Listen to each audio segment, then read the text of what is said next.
All right, guys, welcome to episode number 4, I believe. This episode is titled "My 12-Hour Walk," and I'm really excited to share this with you today. I decided to go Facebook Live, so you guys might be watching me on Facebook Live, or you're listening to the podcast, or you could be watching me on Facebook. I'm also, or not on Facebook, but YouTube. I'm also recording this, recording the video.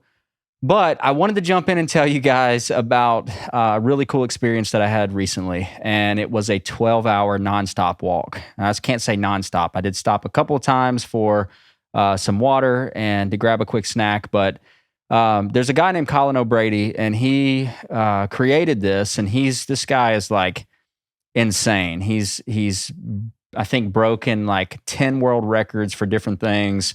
Just like going across, I think he spent 52 days going across Antarctica.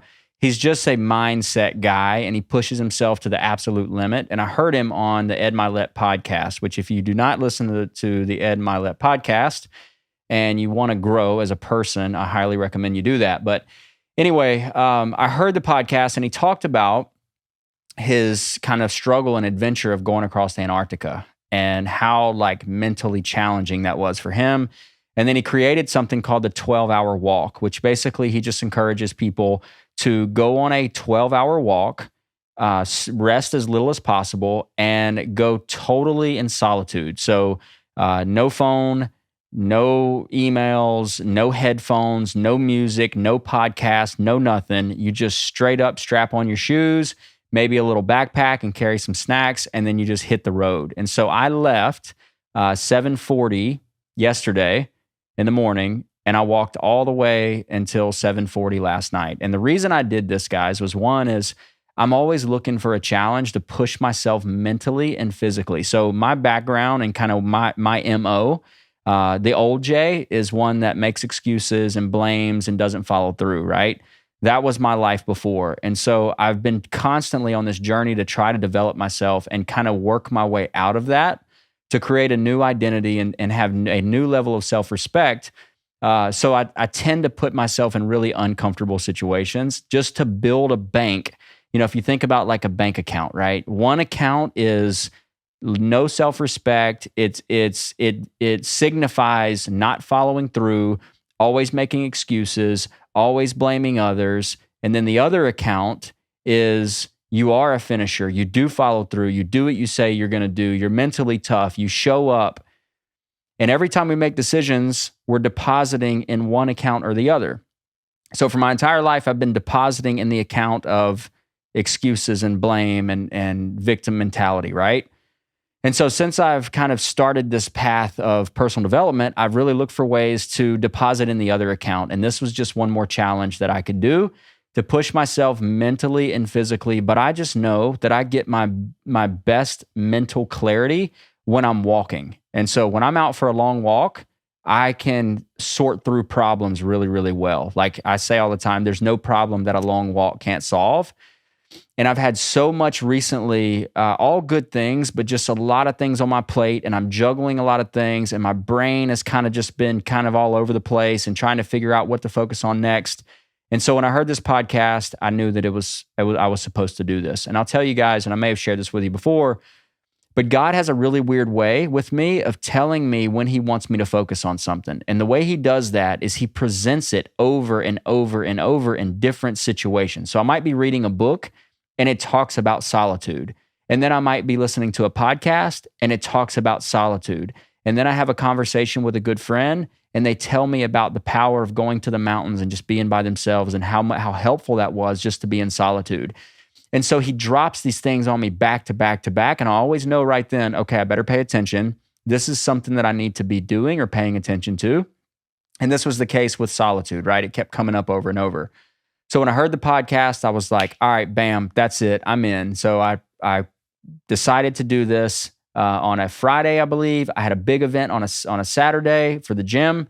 And then I went on the walk on a Sunday. And so guys, over the last several years, I've done things like 75 Hard. If you're not familiar with 75 Hard, it's a really intense kind of mindset fitness type of program where you work out twice a day. One workout has to be outside. You drink a gallon of water every day. You can't have any alcohol. You can't have any cheat meals. It's very, very intense. And if you mess up one of those things, you have to start over. And so I took on that challenge because it was like the ultimate challenge, right? I'm terrified of heights. And so I went skydiving just to overcome that, to face that and overcome that. I did a 5-day water only fast, and then I've done a 3-day since then. So I'm always looking for these things to do that either scare the absolute hell out of me, or they're going to challenge me mentally and physically and give me the opportunity to do one of two things: either press in and make a deposit in my account that I want to make it in, the J that I want to be, or a deposit in the old account, which just kind of solidifies that I'm not who I want to be. And so this is kind of a tricky, like a game that I play with myself, and I'm always looking for new challenges, whether it be just a cold shower or a really long, hard, intense run. Whatever it is to push myself, I know that that's what I need to do to continue to grow my mindset outside of my comfort zone so that I can be a different person than I am today. Because guys, here's the deal. If we continue to stay in our comfort zone, that's where our purpose and that's where our gifts and our talents go, just to lay down and die in a comfort zone, right? It's like no one that's great hangs out in their comfort zone. So if we're not feeling resistance and we're not being uncomfortable and we're not putting ourselves in really tough, kind of vulnerable places where we have the opportunity to fail, then guess what? You're probably not accomplishing a whole lot. And so for me, it's just crucial that I continue to show up, do hard things so that I can continue to develop the mindset of a winner and continue to do the things that I want to do in life, because I don't want to stay where I'm at. I'm happy with the progress that I've made, just like I'm sure you are, but I'm not done yet. And in order for me to continue to move forward, I've got to keep pressing into these hard things. So anyway, enough about that. Let me tell you about the walk. So I started on the walk and I'm about an hour in. And if you've never walked more than a couple hours, this might be new to you. But after about an hour, my legs were burning pretty good. So if you guys know me, I don't walk slow. I walk fast everywhere I go, no matter who I'm with. It's always like, Jay, dude, where you need to be? Like, why are you walking so fast? I'm walking through Walmart. Wherever I go, I'm fast. And so I have that natural tendency to walk fast anyway. And so, of course, I come out of the gate, and after about an hour, the bottom of my foot just starts aching like crazy. I'm like, shit, all right, here we go. And to the point where I'm like, I can't go another 11 hours like this. But I said, you know what? I'm just going to go another hour. No matter what, I can suffer another hour. Even if my foot feels like it's ripping apart at the bottom in the arch, I can deal with this for another hour. The dude that encouraged me to do this literally walked 12 hours a day for 52 or 54 days across Antarctica. Surely I can deal with a little foot pain, right? So finally I keep walking and that goes away. Then the gnats come.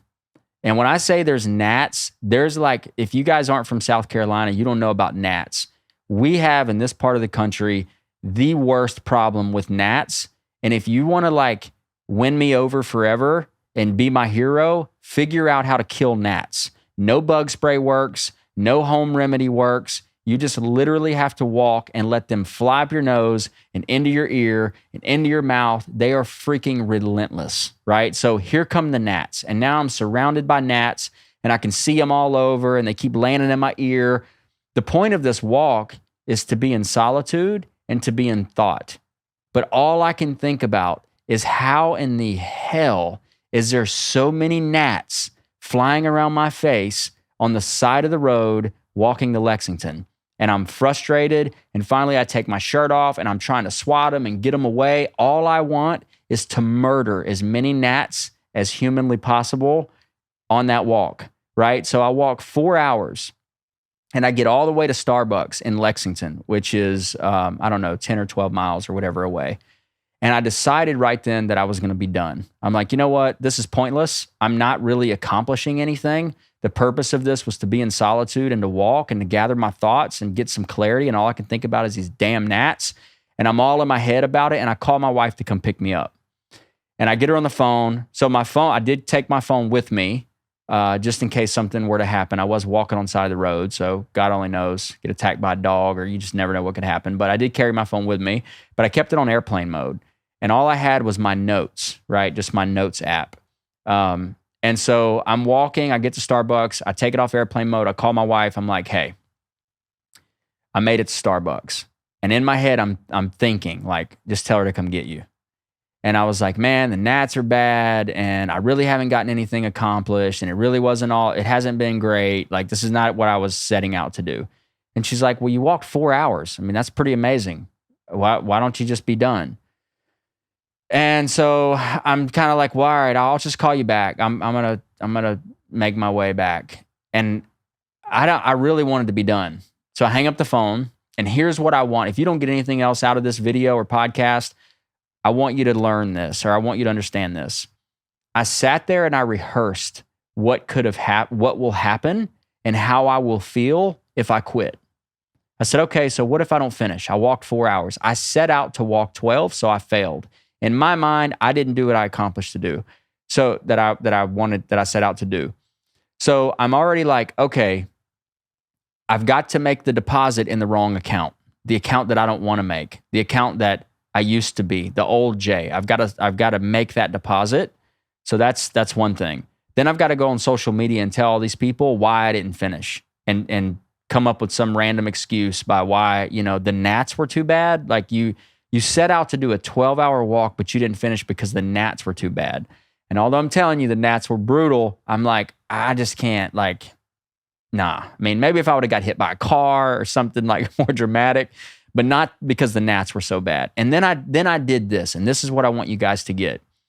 I said, but what if? But what if I do finish? What if everything inside of me does not want to get back up? My calves are hurting. My legs are burning. My back hurts. The gnats are out. The last thing I want to do is walk back another 4 hours on this boring ass road where there's no scenery and gnats. But what if? But what if I do, though? What if I make it back? I'll be proud of myself for actually doing what I said I was going to do. I'll be a hero to my wife because she knows that I want to quit in a bad way. I'll be an example to my kids for what it looks like to set a goal and to finish it, even when it's hard. I'll be an example for those people and an inspiration for the people that follow me, and they're trying to do more in their life, and they can draw inspiration from me. So I start playing all these things. Man, how will I feel? And when I finally finish that last, hour, what's that going to be like?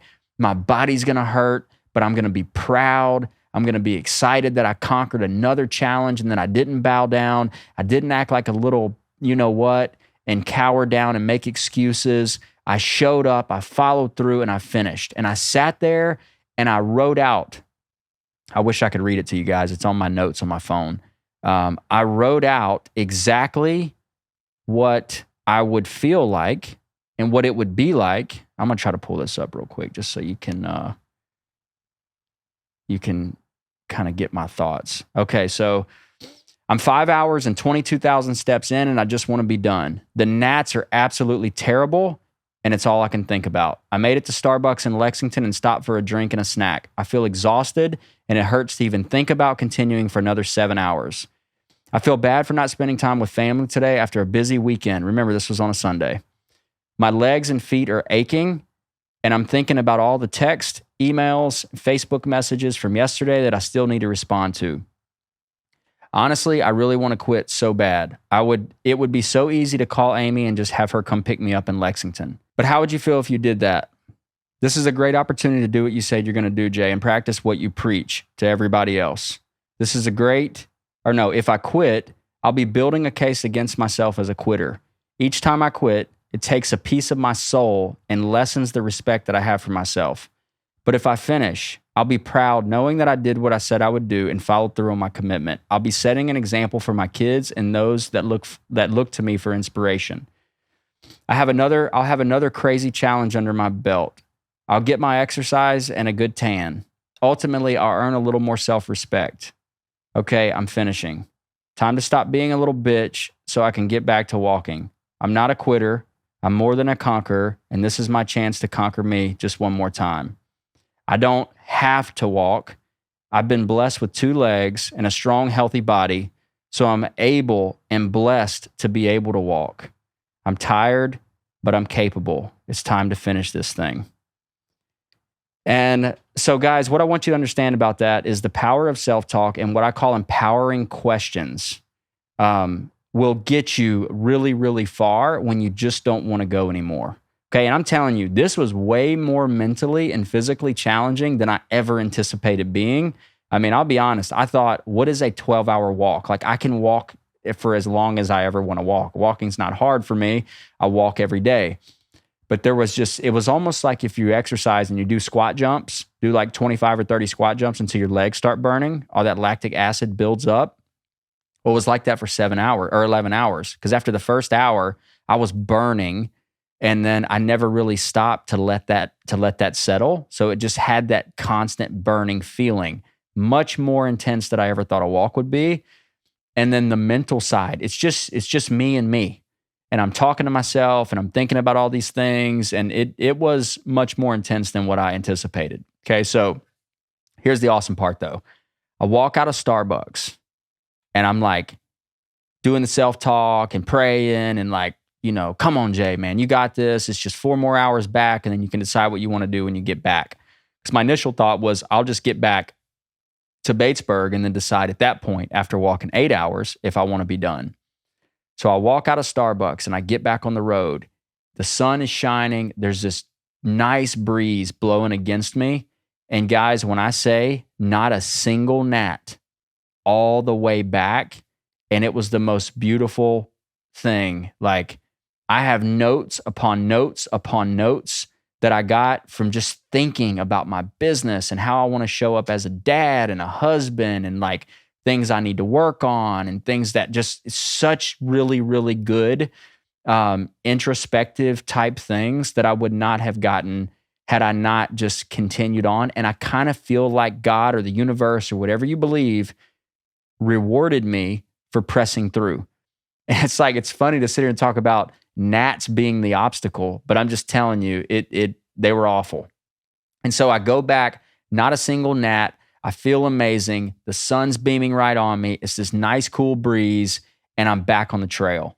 So I walk all the way back to Lexington or to Batesburg, where I live, and I get back to another location. I sit down, I grab some water, and I still got 3 hours to go. And by this time, man, I am smoked. Like, my knees are really hurting. I can't get any comfort. I'm trying to like stretch out and do different things, and it just feels like I can't walk anymore. And I sit there and I call my wife and I'm like, look, I made it back to Batesburg. And she's like, dude, you've been walking for 8 hours. Like, just be done. You still have some time left in the evening. And I'm thinking I could go home and still play with the kids and not feel bad about being on this crazy walk on a Sunday. And she's like, that's impressive. You walked 8 hours. And I said, but I didn't finish though. Yeah, but you walked 8 hours. Who walks 8 hours? I'm like, but that wasn't the goal. The goal was to walk 12 hours, right? Like, I'm doing the 12-hour walk, not the 8-hour walk. And so we kind of went back and forth, and I said, listen, I'm finishing. Like, I've already made up my mind. I'm doing it. And I set out to walk, and those were the most painful 3 hours, of course, of the whole thing. But I sat there and just talked to myself, and I'm like, Jay, you know what? You should be proud of yourself, man. Like, this would be easy to quit. No one would know. Like, you could just say you walked 8 hours. Everybody would think that was impressive enough, but I would know. And that's the most important part, guys. I feel like, I was telling somebody this today. When God created us, I feel like he had us, and I can just see him putting all these very unique gifts and talents and things that only we can do, right? Like greatness inside of us.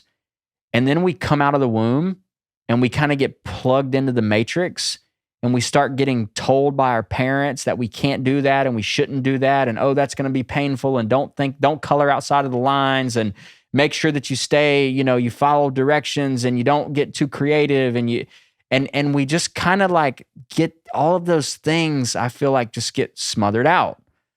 And we never actually take the time to develop a relationship with ourselves and hold ourselves accountable and really talk ourselves up. We look externally for that.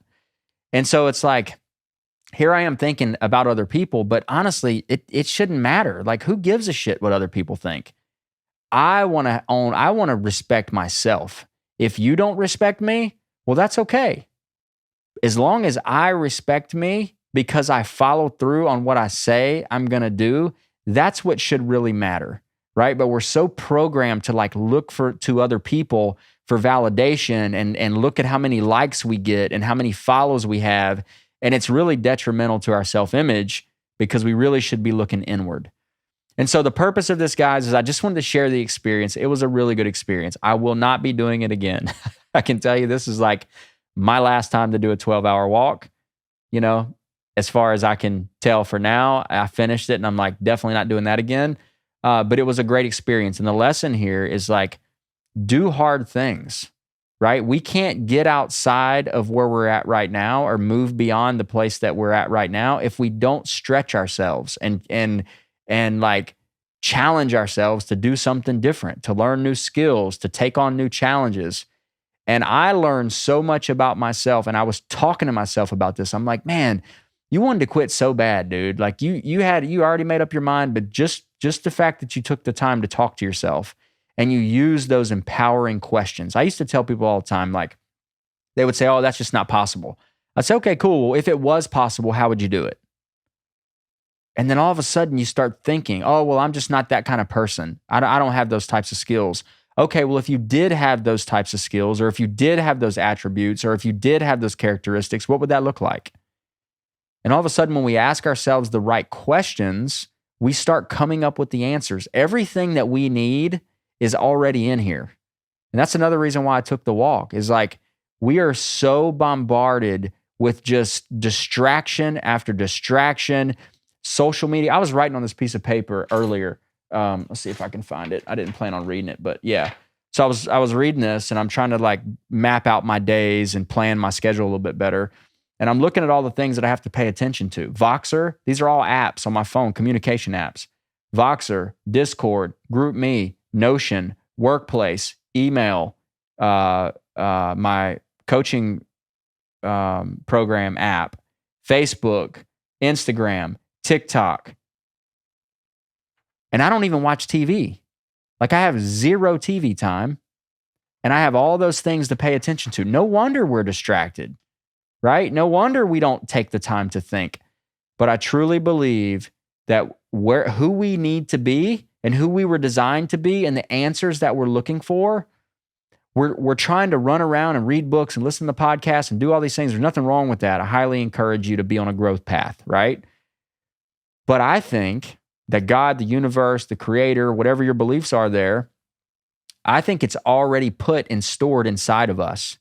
We just have to take the time to disconnect and have conversations with ourselves and ask the right empowering questions. And when you ask those questions, all of a sudden you start getting some really profound answers. And so some of the like most successful people on the planet, they block out hours and hours at a time just to sit and think, which is insane, but it's like, I get it, right? I get it. So anyway, guys, I just want to encourage you, do hard things. You're designed to be an inspiration. I'm designed to be an inspiration. If we're just going through the motions in life and we've just kind of settled and we're satisfied that this is as good as it gets, I want to challenge you that I think you're created for more than that. I think you have a purpose and there's a plan for your life. And you already have what you need inside of you. If we just take the time to press into those skills and those talents and we learn and we grow and we challenge ourselves and we get around the right people and we cut out all the negative bullshit and we turn off the news and we stop paying so much attention to social media and we get our bodies healthy and fit and strong and our minds healthy and fit and strong, we can do amazing things. Have you ever seen someone get activated? They go through their entire life and they're just dull. They're not really doing anything. They just kind of seem asleep. They're just going through the motions, reacting to everything in life, eating whatever, not sleeping well, no type of like goals or ambitions for anything. And then all of a sudden something happens in their life and bam, they get activated. Maybe they decide enough is enough and they're tired of being overweight and they go on a weight loss journey. And their entire being changes. And all of a sudden they're focused and they're disciplined and they're dialed in. And it's like everybody's watching this person like, man, look at this. I saw this recently in a Facebook group. This dude was over 600 pounds, laying in bed, couldn't even get out of bed. he decided enough was enough. He went on this journey. His exercise was like holding onto this thing, laying in bed, just doing like this, couldn't do anything. I've totally watched the dude transform. He's out of bed. He's walking around. He hasn't been out of his room in like 2 years. The dude's walking around. He's driving in a car. He's on stage with Tony Robbins. He's impacting millions of lives at this point. He got activated. People would look at him at one point and say, you are a lazy slob with no goals, no ambition. You're being irresponsible by just laying in bed when you have kids and a wife to tend to take care of. Like, what are you doing? And now the dude is just on fire, and he's taking life by charge, and he's doing amazing things. We all have that inside of us, right? We all can be activated. If you're just not happy with where you're at in life, do some soul searching. Maybe go for a walk. Ask yourself some empowering questions. And again, that was the whole point of me going on that long, crazy walk, was like, man, I need to know, like, what am I doing here? Like, Jay, what are you doing? Or are you on, like, is this even what you want to be doing? Most of us never even take the time to think about that. And we end up in a job that we don't really like, but it pays the bills. And 40 years down the road, we're still doing that, and we're miserable, and we committed ourselves to that, and we've kind of put everything else on the back burner. And man, it can get away from you, right? Really, really easily. So I just wanted you to think about that. Like, are you activated? Are you living on purpose? Do you have goals and ambitions and dreams? I don't care if that's to be the best parent that ever walked the planet, or if, like me, I have ambitions to be a speaker and I want a podcast, and I want to, have multiple businesses and do these things that I think I'm created to do. But maybe you're totally different. But take the time to get quiet and ask yourself these questions. What do you really want? What do you feel like you're gifted in? And then start to lean into those things. And a good way to do that is to take clarity walks. It doesn't have to be 12 hours, but maybe 30 minutes, 15 minutes, whatever. You'll be shocked at the things, if you ask the right questions, at the answers that you will get. So guys, my camera just stopped recording. And so I'm going to go ahead and wrap this up. But thank you so much for listening. I really enjoyed sharing this with you. And I hope that you too will decide to take some form of challenge that will push you outside of your comfort zone and help you be more of what you were created to be. Thanks for listening.